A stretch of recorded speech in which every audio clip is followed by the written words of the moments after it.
different names they came up with, like Stop the Steal and the March for Trump. That ended at 4 when they had a permit for that, and it was, for the most part, peaceful. There were a couple of small skirmishes, but nothing to write home about. Then, as night fell, things changed, and that is partly because there were folks from the far left and from Antifa who were out at Black Lives Matter Plaza. They were there for a while, chanting, yelling at police as police sort of set up a scenario there so that they were keeping people from moving too far one way or the other. And then there were folks from the Million Maga March, some of the Trump supporters, who did start coming into that area, and that's when things started to explode into violence, or at least a lot of tension. At first it was yelling and screaming, and then there were some physical altercations. We watched as a couple of people were detained by police. And then a little bit later on, you're seeing this happen throughout the District of Columbia. You're seeing this happen throughout D.C. For example, I happened to be walking down the street, and on H and 11, I noticed all of a sudden some of the pro-Trump ralliers had come out.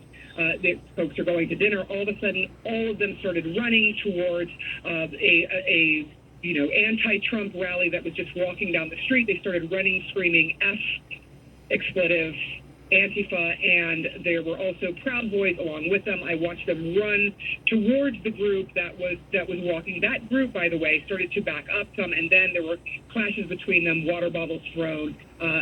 Almost immediately, Wolf, the police showed up, and that has been happening kind of throughout pockets of D.C., especially in and around the Capitol, in and around the White House. In that area, that is where we're seeing this, and in and around Black Lives Matter Plaza. And so we're seeing this happen kind of dotted throughout the city.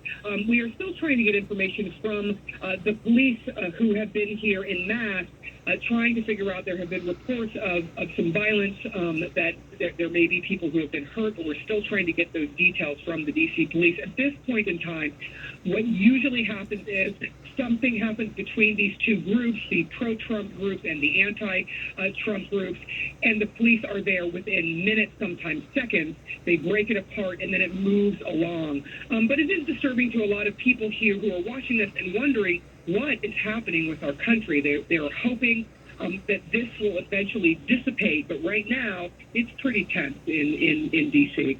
Yeah, and I want to show our viewers some live pictures from Black Lives Matter Plaza, right a couple blocks away from the White House. You can see these pictures right there.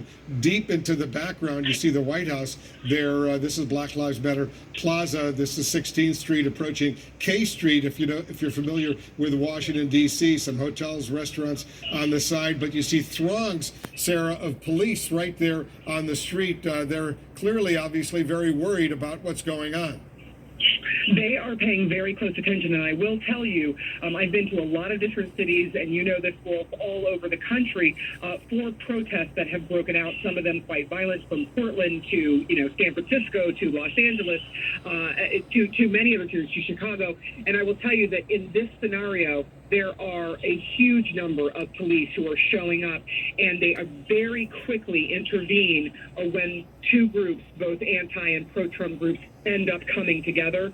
We have literally watched within seconds of there being an altercation, sometimes, like I said, within minutes. But the police are on bicycles. They are going around the city. They are closing off roads.